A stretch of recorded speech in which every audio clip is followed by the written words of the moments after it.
by the Office of the Secretary to the Sangguniang Lungsod with a comment and recommendations. The Barangay Ordinance number 003, series of 2024, Barangay Personal Decision Office for the proponent is recognized. Good morning po. So I'm Cap Prince Perdido and I'm with my Kagawad of Traffic and Disaster Management, Kagawad Willie Fulgencio and Secretary Jonathan Sombrero. So in relation to the Barangay Ordinance number 3, series of 2024, an ordinance providing a traffic management code within the vicinity of Barangay Cruz Naligas, District 4, Quezon City. We've already received an update or comments, feedback coming from TTMD, in which we've already amended the barangay ordinance, the said ordinance, last barangay council meeting and committee hearing. So we've already amended based on the feedback that the main streets shouldn't be considered as one-side parking and also one way.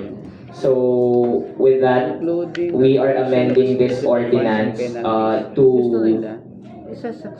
no parking at all times and one-side parking. Sorry, no parking at all times, one way. So yun po yung mga amendments that we've already considered for this traffic management. And also for the narrowed streets that they've already mentioned, we've also amended some provisions wherein this is the updated ordinance we will be passing to SRC. To CTSEC, sorry.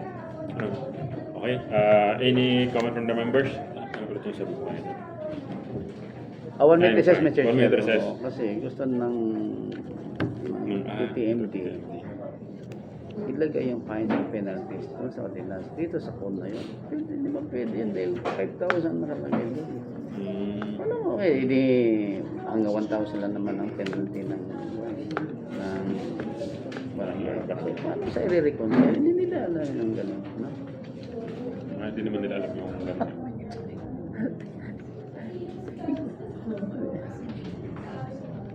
Should undergo further study including the revision. Tatanong ko lang siya. Sige. Okay. Okay, meeting resume, Mr. Chair. Meeting resume. Kapitan, nabasa na po natin yung endorsement ng TTMD, ano? Yes po. So, ano masasabi mo doon sa nilagay niya na should undergo study including the revision of schedule of fines and penalties mentioned therein, which should be in accordance with ordinance number 3. Paano natin na-reconcile po yun?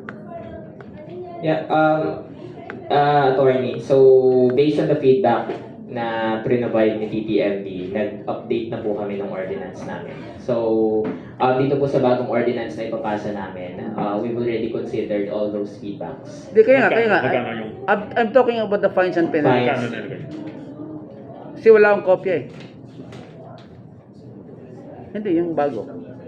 Okay, regarding po dun sa fines, we will update it according to the City Ordinance number SB 3172 series of 2023. Because the last ordinance that we've created, naka-tied up yun dun sa City Ordinance number 2785 series 2018. So, outdated po yung nakalagay dun sa old na ordinance na pinasa po namin sa inyo, wherein for this magkano nga po? Magkano yung submission. nilagay? Magkano yung nilagay niyo?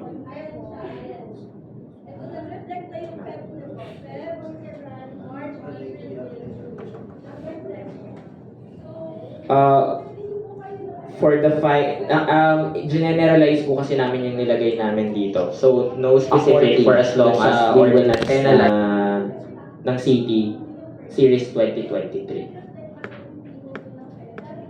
Okay. Any comment from the members? Yun nga, Kapitan, yung penalty kasi na nakalagay sa city ordinances, 5,000. 5,000. Then kung... Same po, we'll apply it. Kung ano po yung nakalagay dun sa city ordinance. Okay, pero ito barangay ordinance eh. Ang penalty na allowed lang sa inyo is only 1,000. So, kaya ang tanong ko, paano mo nyo siya ngayon i-reconcile?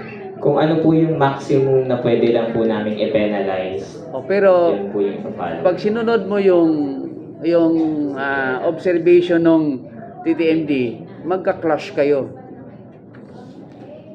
Kasi hindi rin ata alam ng TTMD na ang inyong penalties until 1,000 lang. Ba't gusto nila na ipasok yung fines and penalties ng city sa inyong ordinansa when in fact this is an ordinance of the barangay, not an ordinance of the city. So who will be enforcing that? Who will be implementing? Who will be collecting that? That 5,000 or any fines na amount doon na beyond the 1,000 pesos. Yun ang ating concern doon.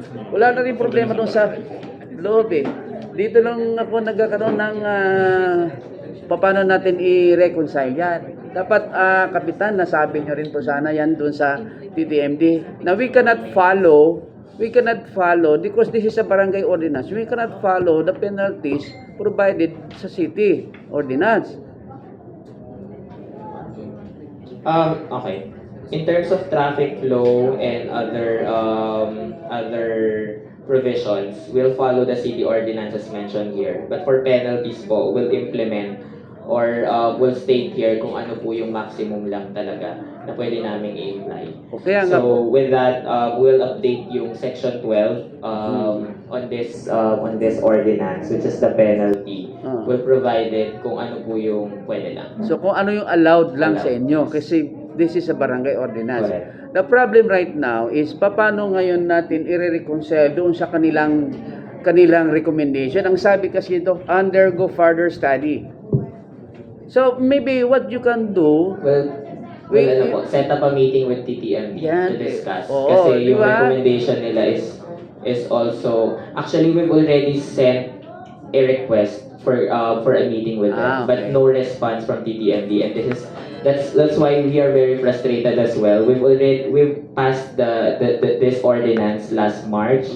However, after our first hearing, so you've sent Referral. to TTMD for feedback, diba? Sobrang tagal po ng reply nila. In fact, kung hindi pa kami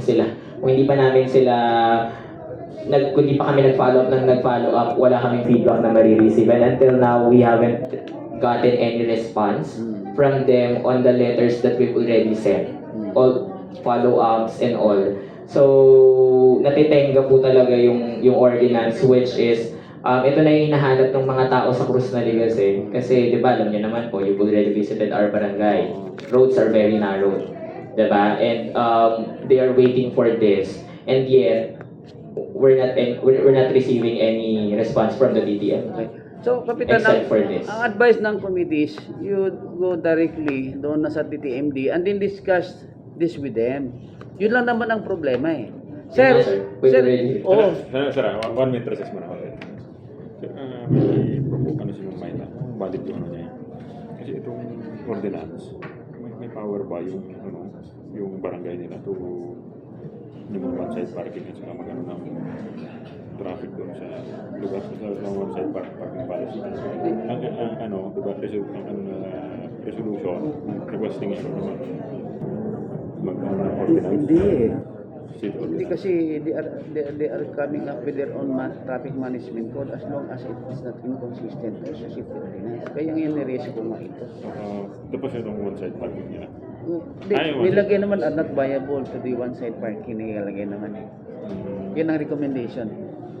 Now, hindi sila pwede doon sa one-side parking. Di ba wala kayong one-side parking? May sa mga ibang streets ko meron. Oh, kasi nakalagay dito na hindi viable yung one-side parking due to the roads are narrowed kung susundin mo yung kuan. But there are some streets po na maluwag po. Yun nga po yung feedback po kasi is very general. Where in fact, yung recommendation po namin on the ordinance is very specific. Nakita niyo naman po per street yan. So, but we've not received any feedback Yun na nga. na on a street basis.